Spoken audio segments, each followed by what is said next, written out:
Good morning everyone. हम लोग जानते हैं ओजोन के बारे में, जो महत्वपूर्ण बातें हैं। तो पहली बात हम लोग समझते हैं कि विश्व ओजोन दिवस कब मनाते हैं। तो ये मनाया जाता है मनाते हैं 16 सितंबर को। एग्जाम में बहुत पूछा जाता है। 16 सितंबर को प्रतिवर्ष मनाया जाता है। 16 सितंबर को ही क्यों मनाते हैं? 16 सितंबर को इसलिए मनाया जाता है क्योंकि इसी दिन 16 सितंबर 1987 में मॉन्ट्रियल प्रोटोकॉल पर हस्ताक्षर किए गए थे। किस पर साइन किया गया था? मॉन्ट्रियल प्रोटोकॉल पर साइन किया गया था, इसलिए 16 सितंबर को मनाया जाता है। तो मॉन्ट्रियल प्रोटोकॉल क्या है? मॉन्ट्रियल प्रोटोकॉल ये ओजोन क्षरण करने वाले ओजोन परत का क्षरण करने वाले या नष्ट करने वाले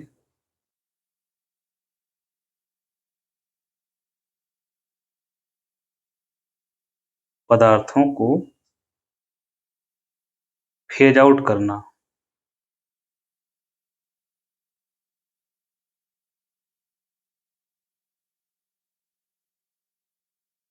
से संबंधित है। फेज आउट करना मतलब उनको समाप्त करना, उसका यूज रोक दिया जाए। एक शब्द में कहें तो ओडीएस बोलते हैं।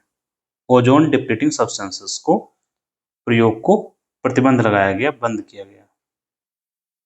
कब साइन हुआ? 1987 में। और ये अस्तित्व में लागू कब से हुआ? 1989 से, मॉन्ट्रियल प्रोटोकॉल। ठीक है। अभी हम समझते हैं ओजोन जो मनाया जाता है, ये ओजोन क्या है। यहाँ से आपसे क्वेश्चन बहुत पूछे जाते हैं। ओजोन का सूत्र होता है O3। O मतलब होता है ऑक्सीजन, मतलब ये ऑक्सीजन के 3 परमाणु मिलकर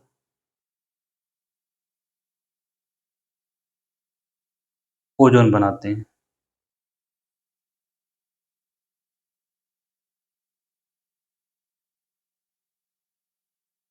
ठीक।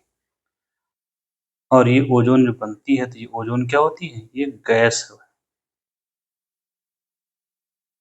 ओजोन दिवस मनाते हैं ओजोन परत को बचाने के लिए। ठीक है। तो ये ओजोन परत क्या होती है?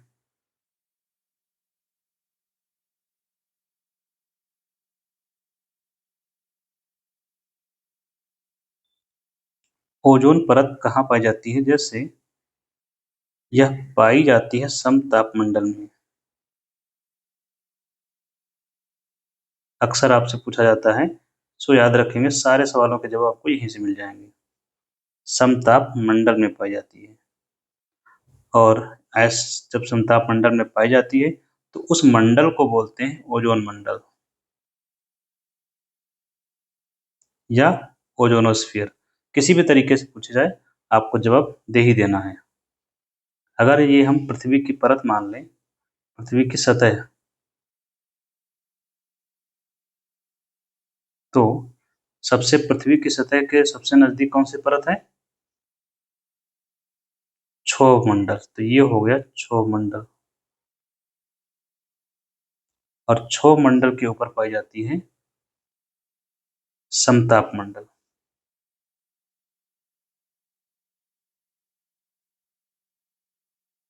और इसी समताप मंडल में एक परत होती है, इसी की, किसकी? ये है आपकी ओजोन मंडल।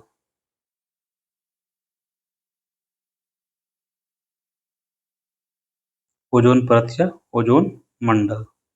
मंडल का मतलब होता है जोन या क्षेत्र। तो आपके सवालों के जवाब यहाँ पर मिल जाएंगे। जब आप इसके बारे में पढ़ेंगे तो आपको पता होना चाहिए कि ओजोन परत की मोटाई किससे नापते हैं। ओजोन परत की मोटाई मापते हैं डॉप्सन में।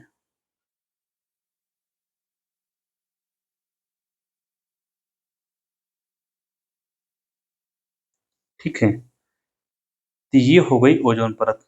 अब ओजोन परत हमारे लिए क्यों उपयोगी है, ये भी क्वेश्चन आपसे पूछा जाता है। ये भी आप बता दीजिए क्यों उपयोगी है। नंबर एक तो ये यूवी किरणों से हमारी रक्षा करती है।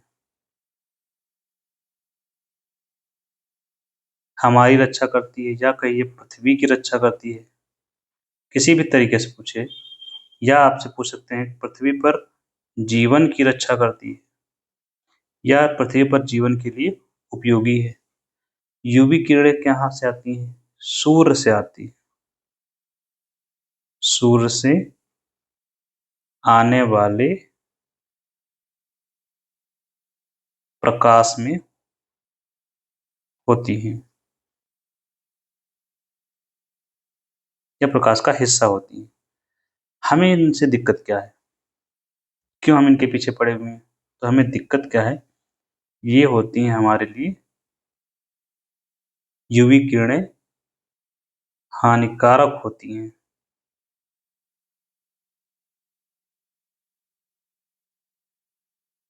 कैसे, ये हमारे स्वास्थ्य पर बुरा प्रभाव डालती हैं। जैसे इसकी वजह से स्किन कैंसर या त्वचा कैंसर जैसी बीमारियां हो जाती हैं। आंखों पर बुरा असर पड़ता है।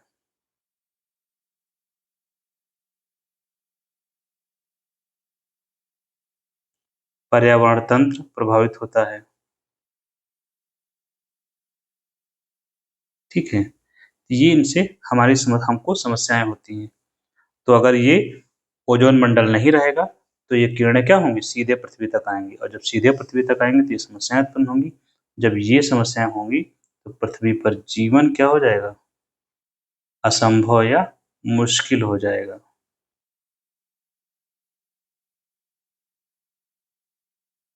इसलिए ओजोन परत के बारे में जानना, उसको सुरक्षित रखना हम सबकी जिम्मेदारी बन जाती है। ठीक है, अभी इतना तो हो गया। ठीक है, कभी कभी आता है इसी ओजोन परत के बारे में, ओजोन छिद्र पढ़ते हैं। ये क्या होता है, ओजोन होल।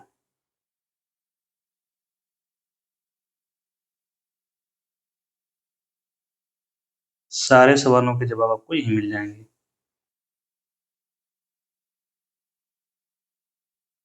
तो जहां पर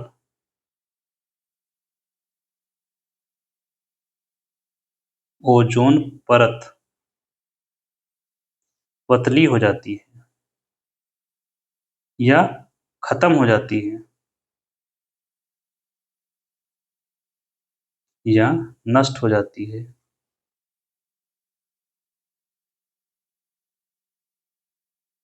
उसे ही कहते हैं, उसे ही कहते हैं ओजोन छिद्र, या ओजोन होल कहा जाता है। और जब ओजोन छिद्र हो जाएगा तो क्या होगा, यूवी रेस पृथ्वी तक आ जाएंगी, जो कि ठीक नहीं है।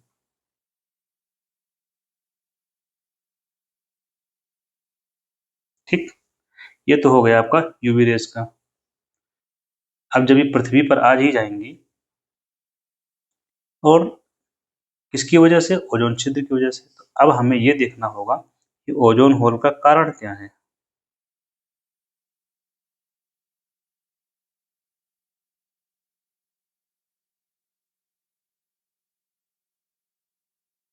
तो ओजोन छिद्र का कारण है हमारे द्वारा प्रयोग किए जाने वाले पदार्थ।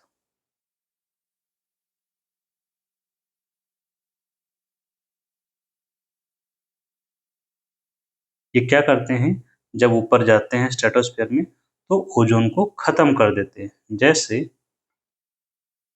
CFC, क्लोरोफ्लोरोकार्बन, हाइड्रोक्लोरोफ्लोरोकार्बन, हाइलोन्स, ठीक है।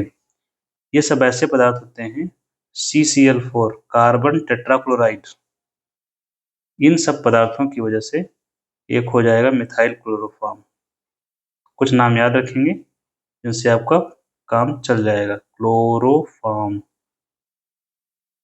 ये सब क्या करते हैं, ओजोन परत को नष्ट करते हैं।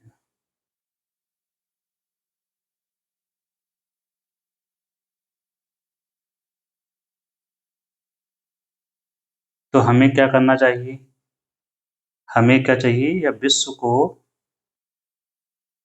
और देशों को और भारत को क्या करना चाहिए, इनके प्रयोग पर प्रतिबंध लगाना चाहिए। इनके प्रयोग से पहले होता है उत्पादन, कोई भी वस्तु होती है, कोई पदार्थ, तो इनके उत्पादन पर प्रतिबंध लगाएं। फिर इनके उपयोग पर या उपभोग पर प्रतिबंध, ठीक है। जब ये लग जाएगा तो ओजोन परत सेफ हो जाएगी। इसके लिए क्या किया गया, आप समझिए। इसके लिए विश्व में संधियां हैं, विश्व में संधि, समझौते किए गए हैं। ये आपसे एग्जाम में पूछा जाता है। 3 समझौते अब तक किए गए हैं।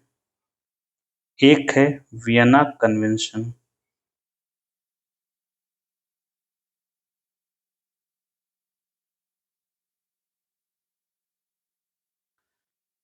ओजोन परत की रक्षा के लिए है, ओजोन परत की रक्षा के लिए या बचाने के लिए कन्वेंशन की गई थी। कब की गई थी ये, आपको ईयर मालूम होना चाहिए। 1985 में समझौते पर साइन किया गया था। दूसरी संधि है जिसको बोलते हैं मॉन्ट्रियल प्रोटोकॉल।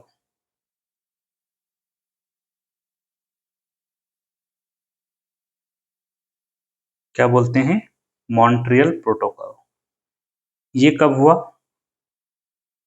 इस पर हस्ताक्षर किए गए 1987 में।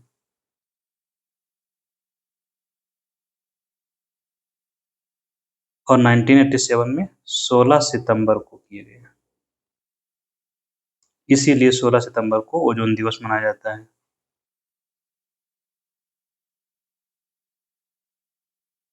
कब से मना रहे हैं, 1994 से। किसने घोषित करवाया है, यूएनओ ने। ये यहाँ की बात हो गई। और ये लागू कब से हुआ है, 1989 से। एक बात और आपसे यहाँ पूछी जाती है, किगाली संशोधन, अभी लेटेस्ट का संशोधन है, या किगाली समझौता करके पूछा जाता है। ये क्या है, ये है मॉन्ट्रियल प्रोटोकॉल में सुधार किए गए हैं। मॉन्ट्रियल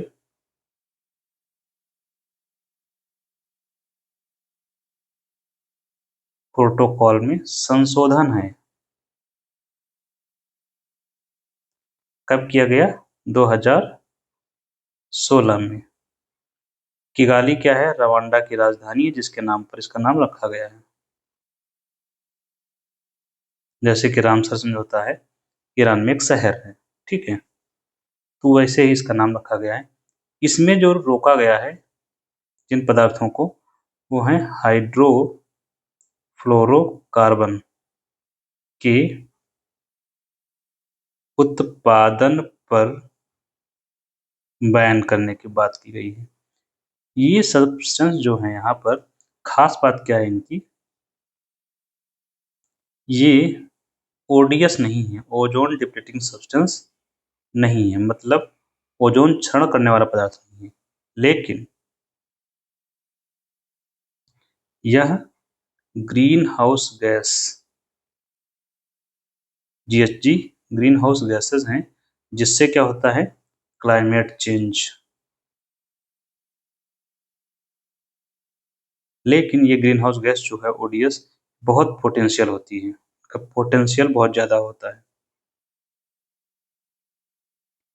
और ये प्रभावित करते हैं जाके किसको, ओजोन लेयर को। यहाँ पर एक बात याद रखेंगे मॉन्ट्रियल प्रोटोकॉल में, यहाँ पर जो जिन पे उपयोग पर प्रतिबंध लगाया गया ये है ओडीएस पर, ओडीएस के ओजोन डिप्लीटिंग सब्सटेंस, ओजोन का क्षरण करने वाले पदार्थ, ओडीएस के उत्पादन उपभोग पर प्रतिबंध। ये कौन से पदार्थ हैं? ये वही पदार्थ है जिनकी हम चर्चा कर चुके हैं ऊपर, CFC क्लोरोफ्लोरोकार्बन, फिर हाइड्रोक्लोरोफ्लोरोकार्बन, फिर carbon tetrachloride CCl4, methyl chloroform,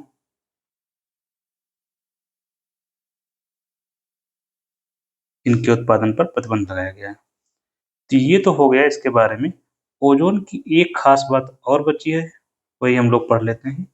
ozone दो प्रकार की होती है, एक होती है लाभ वाली, एक होती है हानिकारक। लाभदायक, हानिकारक। आपको ये पता होना चाहिए कौन सी लाभदायक कौन सी हानिकारक है। ये समताप मंडल में जो पाई जाती है ये लाभदायक है। क्यों? क्योंकि यह यूवी से रक्षा करती है। और दूसरी होती है हानिकारक, ये कहाँ पाई जाती है? क्षोभ मंडल में। क्षोभ मंडल क्या होता है? ऊपर हम लोग पढ़ चुके हैं, पृथ्वी के निकट पृथ्वी के सबसे निकट परत, या ये जैसे ये पृथ्वी हो गई, ये मान लीजिए पृथ्वी की परत है, तो ये है आपका क्षोभ मंडल, जिसकी ऊंचाई होती है यहाँ से लेकर के ऊपर 18 या 16 किलोमीटर तक, डिपेंड करता है। ठीक है, तो यहाँ पर जो ओजोन पाई जाती है ये होती है हानिकारक।